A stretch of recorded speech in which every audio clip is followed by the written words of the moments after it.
In this episode of the Great American Cruise-In, I finally meet the infamous Luigi, owner of an amazing Mustang GT, at the Roman Oldies Cruise-In in Ruskin, Florida. I'm Scott Hudeman, and I am fascinated with classic cars.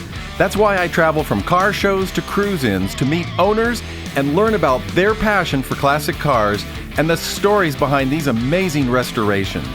So join me as I go deep into this car show at the Roman Oldies Cruise-In in Ruskin, Florida, to learn more about this one-of-a-kind Ford Mustang GT. The Ford Mustang is perhaps the most collected, restored, and modified car that I've seen at car shows and cruise-ins, and for good reason. The Mustang is one of the most iconic cars to ever grace the open road. And then there's this Mustang, Luigi's Mustang. One of a kind for sure, and when you see it, you'll realize that Luigi has clearly taken restoration and modification to an entirely new level. I hooked up with Luigi at the Roman Oldies Cruise-In to learn more about this amazing Ford Mustang GT. I'm standing here with Luigi beside one of the most unique custom Mustangs that I've ever seen at a car show or a cruise-in. And what grabs my attention right out of the gate are these Lamborghini doors that seem to suggest that this car is ready for takeoff. Share with me some of the details about this car. Well, we have a GT350. It's got the 289 original engine. It's got the posi traction rear end, and I took out the automatic and put a standard in it. The car looks like it just came off the assembly line in Detroit. Is there much of this car that's still standard? It's factory AC. It's got the factory GT tailpipes in it. It's got the decals all on it, GT. And I'm a Harley Davidson freak, so I nicknamed it Harley, and I named it Harley Davidson Special Edition.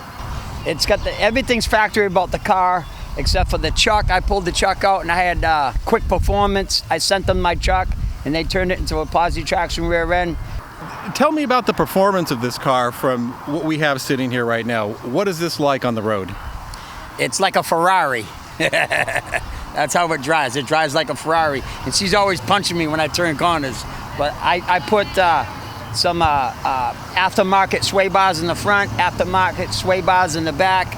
You know, I might call it Harley, but it drives like a Ferrari. I mean, it's unbelievable, all the little things that I've done to the car, you know, over the years. With such a background in car restoration, particularly muscle cars, you seem Mustangs only, that's it. Okay, so what's your inspiration? Why this car? It makes me feel like I'm somebody. This one's a ragtop, and my brother Paulie was the one that bought the car for me. So it was always special in my heart because I love my brother Paulie, you know? So Mustang is in your blood. Oh, it's in my blood. It runs through my veins, man. Tell me about the acquisition of this car, from when you found it and how you acquired it. Well, you know, I did a lot of searching on the internet, and all of a sudden this car came up for sale for $20,000 at Mustang Pete's. And I got to know Mustang Pete really good before I bought the car. And it had a new paint job. It just wasn't what I thought the car needed to be, but I had pictures taken of the paint, and I had the paint recreated, and we redid it. Okay, so let's talk about what you redid, how you restored and modified this car, starting with the exterior. What kind of shape was it in, and what kind of work did you have to do? Well, I had to completely take the car apart. I had totally dismembered the car to get it painted right. Tell me about that. From the door jambs all the way to the trunk. You ain't even looked in the trunk yet. It's beautiful in there.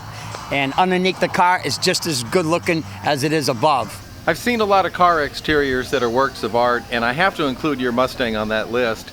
Did you do the body work and finish yourself? Well, I actually worked with this guy that owned a place called Tampa Customs in Tampa. His name is Jose, and he's an excellent body man, and he taught me a lot of stuff about body work. I pretty much went with what Jose had to say. I made myself available to him at his body shop. I totally tore the car apart, marked everything up, got everything ready. He says, tear it down, we're ready to paint it. I tore it down, we got it painted. And he says, Louie, you're into Harley Davidsons. I said, Luigi's always into Harley Davidsons. So we come up with the theme of the GT350 Harley Davidson Special Edition. I mean, this is a one-off, one-only car. There'll never be another car that's going to look like this. This car is awesome. I love it. It builds me. It's everything.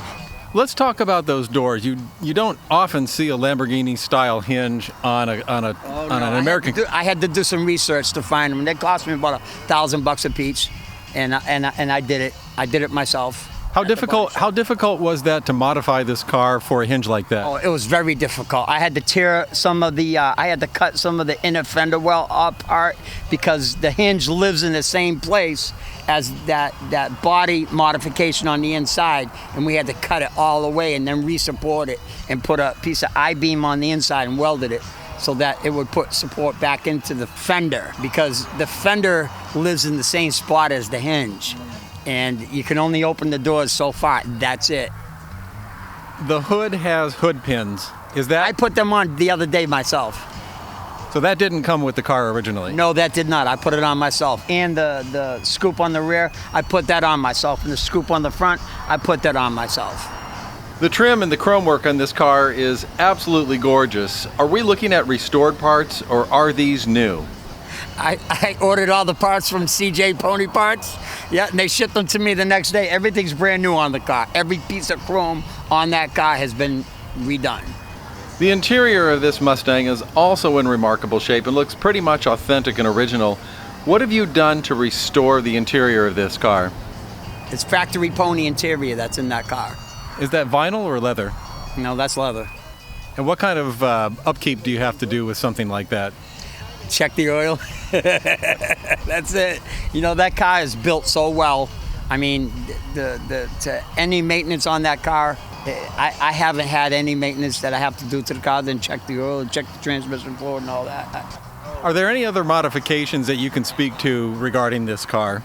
I got original GT350 tailpipes coming out of the body panel. Those look really good. Oh, absolutely. Them are the bagpipes. How do they sound? They sound beautiful. I don't even want to hear my radio. Everybody wonders, Luigi, you're into stereos and stuff. Why don't you got a nice stereo in the car? No, because I want to hear my bagpipes. I want to hear the pipes. That's it. I don't want to hear no radio. You've put a substantial effort into restoring this car, and I'm really curious about the numbers. So what did you buy the car for? How much do you think you've invested in the restoration? And what do you think the street value is for this car if you decided to sell it today? That car, it wouldn't leave my possession for less than $100,000. I paid $22,000 for the car. It was worth more than that when I got it, but I knew that there was some things that were hidden secrets behind the paint job that was done to the car. So what do you think you've invested in this car from when you bought it? $35,000. And what did you buy it for? I paid $22,000 for it. Okay, and you think the value today is priceless? Absolutely. It's priceless. I wouldn't sell it either. It's priceless. You've shared with me that this car is an extension of you in so many ways, and I find that to be typical with classic car owners. So, what does this car mean to you? You're asking me to dig in my brain. That car represents me as a whole person. If I lost that car, I don't know what I'd do. That car has been the car I always wanted. You know, it took me 30 years, again, to go from the first Mustang I had when I was a kid, 18 years old, to the car I have now. And it really didn't dawn on me what that car meant to me until I got hit in the ass end.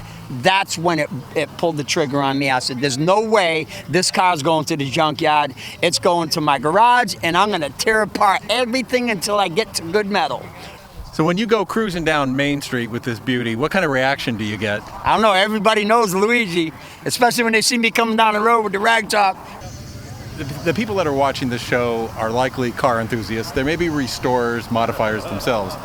What kind of advice would you offer to someone that wants to take on a challenge like this and modify a classic car to a beautiful degree that you've done this one? That's another tough question. You know, you have to dig deep in your heart. What makes you feel like a whole person? You know what I mean?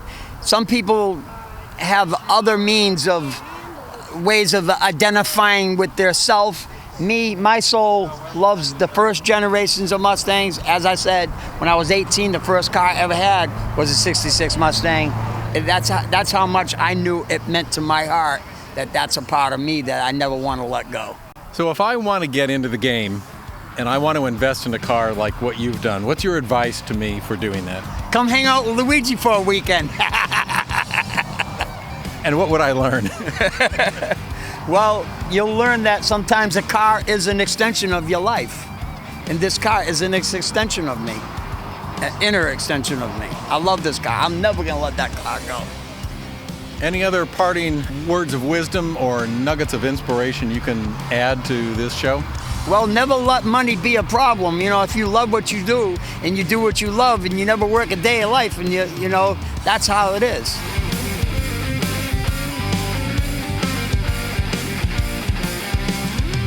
For anyone who goes to car shows and cruise-ins in Central Florida, you're likely to see a beautiful bright red Ford Mustang with striking Lamborghini doors.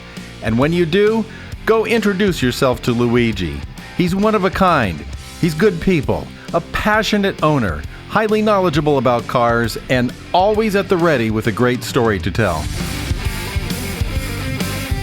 If you enjoyed this show and don't want to miss the next new episode, click on the subscribe button in the description below, and I'll send you an email with a link to each new show. This is the easiest and best ways to hear the stories behind these amazing classic cars. You can also check out Luigi's Mustang and more on our YouTube channel and on our Instagram page, where we post the best of the best from car shows and cruise-ins. Just follow the links to these channels on our website at greatamericancruisein.com. And if you have a car that you want to show off, send us an email with pictures and all the details so that we can show it off on our website. See the footer section of our homepage for more information. I want to thank you for spending your time with me, and I look forward to sharing another amazing classic car story on the Great American Cruise-In.